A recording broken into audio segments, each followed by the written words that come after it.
आज हम बात गिरते हुए स्मॉल कैप से आप कैसे ज़्यादा से ज़्यादा रिटर्न बना सकते हैं और किस स्ट्रेटेजी को फॉलो करके आप अपने लॉस को कम कर सकते हो और ये आपके लिए कैसे बिग अपॉर्चुनिटी है इस स्मॉल कैप में लमसम करने के लिए और मार्केट क्यों गिर रहा है, ये भी बातें करेंगे। तो चलिए वीडियो को शुरू करते हैं। और सबसे पहले आपसे रिक्वेस्ट है कि अगर आप चैनल पे पहली बार आए हैं तो वीडियो को लाइक शेयर और चैनल को सब्सक्राइब जरूर कर दें, क्योंकि हम अपने यूट्यूब स्टूडियो में देखते हैं तो 90% 95% लोगों जो होते हैं जो सब्सक्राइब नहीं करते हैं।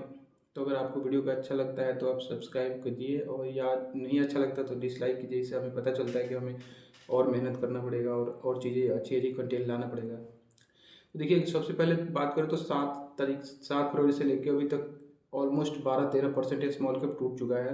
इसे रिटेल इन्वेस्टर काफ़ी परेशान हैं। तो इसमें सबसे पहले आप जान लीजिए कि परेशान होने की ज़रूरत नहीं है, क्योंकि म्यूचुअल फंड में आए हो तो ये सिचुएशन आपको झेलना ही पड़ेगा। आज या 10 दिन बाद या साल बाद आपको आपके सामने आएगा ही आएगा। तो ज़्यादा पैनिक होने की ज़रूरत नहीं है। आप अगर आपका गोल लॉन्ग टर्म है तो आपको कोई पैनिक होने की ज़रूरत नहीं है। यहाँ पे अगर आप जो मार्केट गिर रहा है, अगर आपके पास कुछ पैसे बचाए हो लमसम करने के लिए, तो आप उसको कुछ टुकड़ों में डिवाइड कर लो। 5-6 टुकड़ों में डिवाइड कर लो, उसको थोड़े थोड़े यहाँ पे इन्वेस्ट कर सकते हो, क्योंकि यहाँ से और मार्केट गिरेगा। क्यों ऐसा मैं कह रहा हूँ? क्योंकि सेबी का जो सर्कुलर आया था, जो स्मॉल कैप में काफ़ी ओवर वैल्यूएड हो गए थे, इस वजह से सेबी के इस बयान से काफ़ी ज़्यादा स्मॉल कैप टूट रहे हैं। और इसमें रिटेल इन्वेस्टर ज़्यादा इन्वेस्ट करते हैं। जो स्मॉल कैप के छोटे सस्ते शेयर मिलते हैं उसमें रिटेल इन्वेस्टर काफ़ी ज़्यादा होते हैं। तो ये थोड़ा सा भी कुछ गुब्बारा सा होता है, फिर ये फटाक से फटते हैं और प्रॉफिट बुक करके बाहर निकलते हैं। तो आपको पैनिक होने की जरूरत नहीं है। आप अपने गोल पे फोकस करो। आप लॉन्ग टर्म इन्वेस्टर हो तो आपके लिए ये बिग अपॉर्चुनिटी है। आप इसमें लमसम कर सकते हो और टुकड़ों टुकड़ों में बांट के डिवाइड करके लमसम करो। अगर मान लो आपके पास 10,000 20,000 50,000 लाख रुपए जो भी है, उसको 5-6 टुकड़ों में डिवाइड कर लो और उसको कुछ कुछ टुकड़े, जैसे जैसे गिरावट हो रही है वैसे वैसे आप यहाँ से, हो सकता है 2-4-5% के और भी गिरावट होंगे। हो सकता है 2-3 दिन में जो सेबी का इस पे बयान आएगा, क्योंकि कभी भी सेबी इन्वेस्टर के हित में ही फैसला लेती है। तो इससे काफ़ी काफ़ी ज़्यादा लॉसेस हो चुके हैं इन्वेस्टर को। तो हो सकता है सेबी इस पे कुछ करेक्शन ले और कोई बयान आए जिससे स्मॉल कैप के इन्वेस्टर के यहाँ से रिकवरी देखने को मिले। तो अगर आप शॉर्ट टर्म का इन्वेस्टर हो तो आप अपने स्मॉल कैप के एलोकेशन को कुछ कम कर सकते हो, या फिर आप स्टॉप भी कर सकते हो। अगर आप प्रॉफिट ठीक ठाक था तो आप स्टॉप भी कर सकते हो, क्योंकि आप शॉर्ट टर्म के इन्वेस्टमेंट के लिए यहाँ से और लॉस हो सकता है। ये कोई नहीं बता सकता कि लॉस होगा कि यहाँ से प्रॉफिट होगा।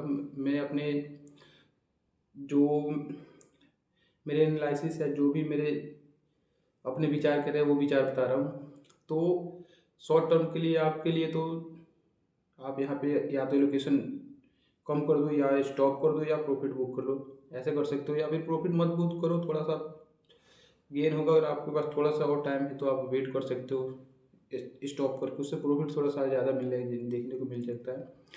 और लमसम करने का आपको 2-3 पार्ट में डिवाइड करके लमसम करते हो तो आपको काफ़ी अच्छा रिटर्न मिल जाएगा। कोई भी बड़े इन्वेस्टर जो भी होता है और स्मार्ट इन्वेस्टर होते हैं, वो जो मार्केट में गिरावट होता है तो आप लमसम करोगे तो आपको यहाँ पे ज़्यादा यूनिट अलॉट होंगे। ज़्यादा यूनिट मिलेंगे मतलब कि आप समझ लो, मार्केट में जब सस्ते सामान खरीदने जाते हो, आप बाज़ार में सस्ते सामान खरीदते हो तो आपको क्वांटिटी ज़्यादा मिलती है।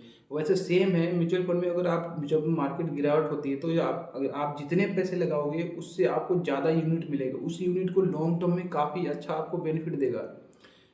तो अगर आप लॉन्ग टर्म इन्वेस्टर हो तो काफ़ी अच्छा आपके लिए बहुत बड़ा अपॉर्चुनिटी आया है। मार्केट ऐसे ऐसे अपॉर्चुनिटी सभी को नहीं देता है।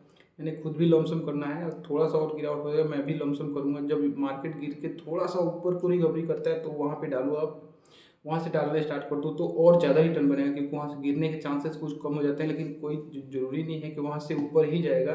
हो सकता है वहाँ से थोड़ा सा एक हाई बना के फिर नीचे को गिरेगा। लेकिन ये है कि लॉन्ग टर्म में जब देखोगे अल्टीमेट तो आपको मार्केट ऊपर जाता हुआ ही मिलेगा। क्योंकि स्मॉल कैप और मिड कैप में हो सकता है कि इस साल कुछ खास रिटर्न ना मिले, या मार्च मार्च के देखने से हो सकता है कि यहाँ पे रिटर्न ज़्यादा ना बने। लेकिन पिछले साल भी देखा था हमने, मार्च मार्च अप्रैल के आसपास, मार्च में थोड़ा गिरावट हुआ था, उसके बाद अप्रैल से फिर मार्केट को रिकवर कर लिया था, फिर सितंबर में जाके हुआ था, फिर बीच में ऐसे अच्छे रिटर्न बन रहे हैं। तो ये मार्केट में चलता रहेगा। अगर आप इन सब छोटे छोटे गिरावट से और ऐसे ऐसे गिरावट से डरते रहोगे तो आप एक बड़ा कॉर्पस और बड़ा अमाउंट नहीं बना पाओगे। तो आपको डरना नहीं है, स्मार्ट इन्वेस्टर बनना है। और जब आपको अपॉर्चुनिटी मिलता है, मार्केट अपॉर्चुनिटी देता है, तो आपको वहाँ पे लमसम करना है।